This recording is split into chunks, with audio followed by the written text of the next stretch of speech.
মোহাম্মদ হোসেন মল্লিক, পিতা মৃত ডাক্তার শামসুল হক মল্লিক, গ্রাম কানলা, post office Hajipara, থানা গৌরনদী, জেলা বরিশাল। আমি বর্তমানে কালনা স্কুলের দপ্তরি পদে আছি। আমারে কালনা স্কুলের লাইট জ্বালাইতে গিয়া ওপারে পার হয়ে গেছি, যাইয়া চার দোকানে বইছি। বসার পরে রুবেল সর্দার আমার এলোপাতারি দা দিয়া পিটাইনি আরম্ভ করছে। বিগত কয়েকদিনে আমার কাছে কয়েকবারই টাকা চাইছে। আমি বলছি আমি টাকা পাবো কোথায়? আমি টাকা দিতে অস্বীকার কারণে আমার কাছে পকেটে 70,000 টাকা ছিল, সেই তার টাকা নিয়ে গিয়েছে।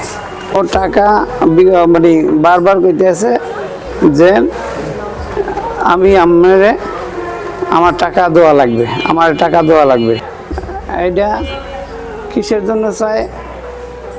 মানে বারবারই আমার বলতেছে আপনি টাকা দেওয়া লাগবে, টাকা দেওয়া লাগবে।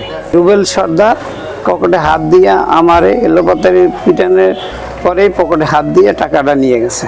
আমার সাথে এই ধরনের তার সাথে কোনো দ্বন্দ্ব ছিল না। থানায় অভিযোগ দায়ের করছি, আমার ওয়াইফে যাইয়া অভিযোগ দিছে।